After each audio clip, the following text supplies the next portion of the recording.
Bismillahirrahmanirrahim. Assalamualaikum warahmatullahi wabarakatuh. Selamat pagi anak-anak.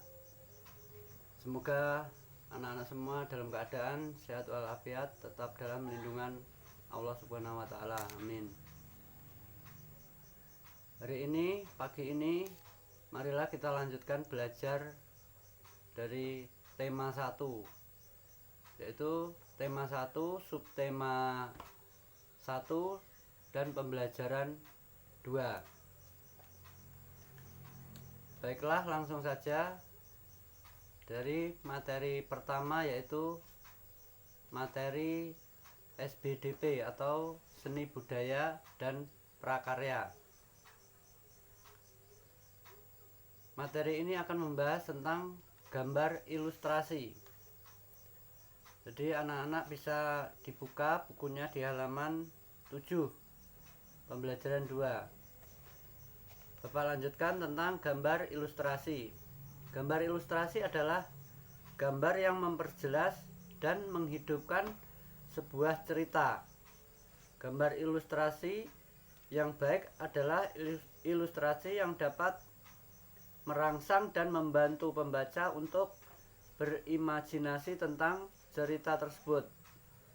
Sedangkan contoh objek yang dapat digambar ilustrasi adalah misalnya manusia, hewan, tumbuhan, dan benda. Kemudian misalnya gambar manusia dan hewan. Menggambar ilustrasi manusia dan hewan memerlukan pemahaman dan penguasaan proporsi dan anatomi tubuh. Proporsi adalah perbandingan antar bagian atau bagian dengan keseluruhan. Kemudian selanjutnya adalah misalnya kita menggambar ilustrasi tumbuhan. Dalam menggambar ilustrasi tumbuhan yang beraneka ragam jenisnya memiliki dua cara, yaitu menggambar tumbuhan secara sederhana dan tumbuhan secara lengkap. Selanjutnya adalah menggambar ilustrasi benda.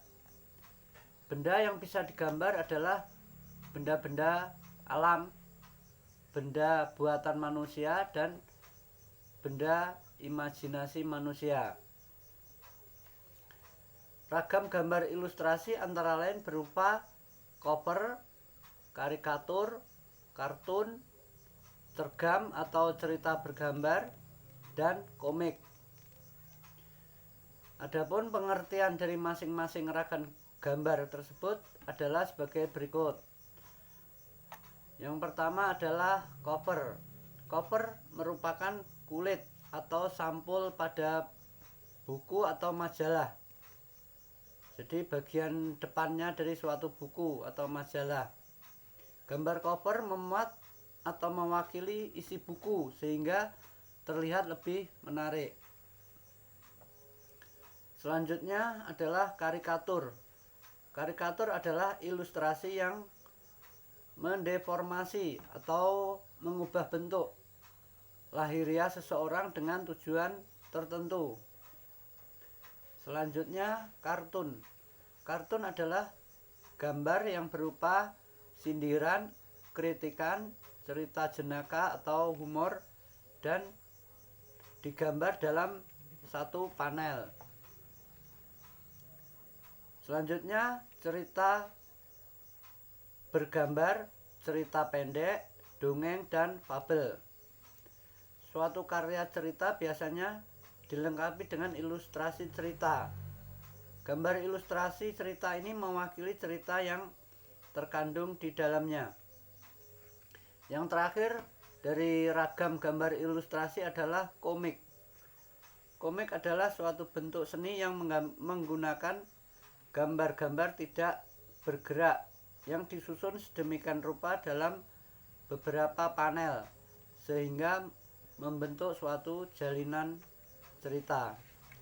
Itulah anak-anak materi dari seni budaya dan prakarya di pembelajaran 2. Materi selanjutnya adalah materi bahasa Indonesia, yaitu mengulang dari materi yang kemarin. Dalam setiap paragraf hanya terdapat satu ide pokok.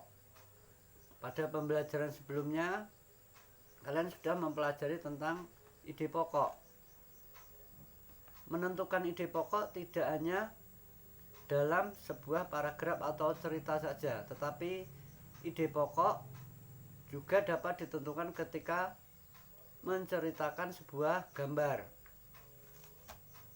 Jadi itulah materi dari bahasa Indonesia, sekedar untuk mengulang dari materi yang kemarin.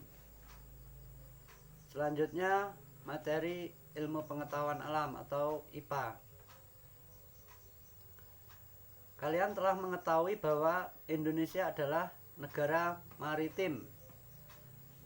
Negara maritim adalah artinya negara yang sebagian wilayahnya terdiri atas perairan atau lautan. Nah, Indonesia adalah termasuk negara maritim.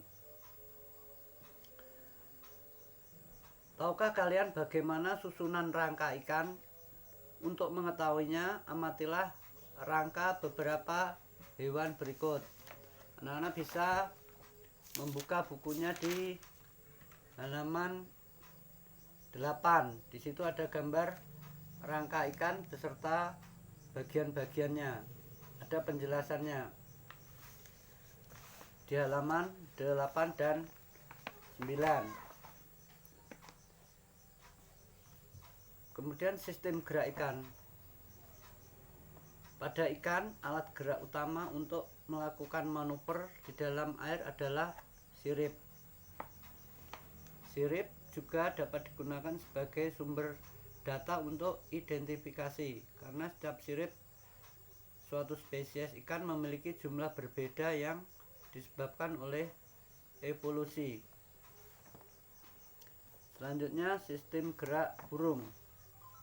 Burung memiliki rangka dalam. Burung terbang dengan cara mengepakkan sayap. Gerakan sayap dapat dikendalikan oleh otot-otot terbang yang sangat kuat. Yang terakhir adalah contoh dari sistem rangka kelinci. Anak-anak bisa lihat di halaman 9. Sebagian besar rangka atau skeleton terdiri atas tulang keras dan tulang rawan yang permukaannya sambung menyambung pada bagian tertentu. Di samping tulang rawan terdapat tulang membran dan kadang-kadang tendon tertentu berisi sel-sel tulang yang dikenal sebagai osteomoidus. Sistem rangka pada kelinci sama seperti pada mamalia lainnya, termasuk manusia. Pada setiap rahang terdapat gigi seri, 2 buah di atas dan 1 buah di bawah.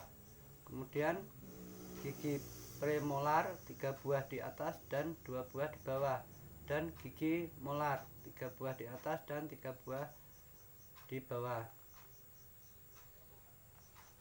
Itulah anak-anak materi dari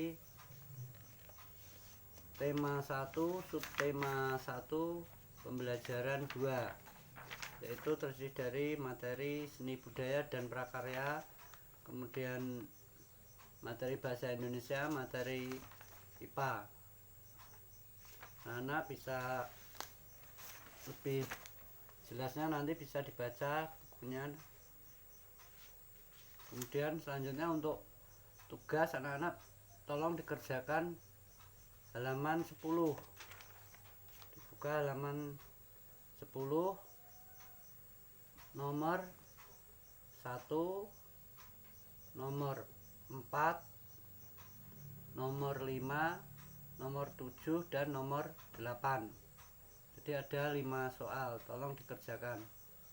Bapak ulangi, halaman 10, nomor 1, nomor 4, nomor 5, nomor 7, dan nomor 8. Kerjakan dengan baik dan teliti. Semoga anak-anak paham dan bisa mengerjakan semuanya. Untuk pertemuan kali ini Bapak akhiri.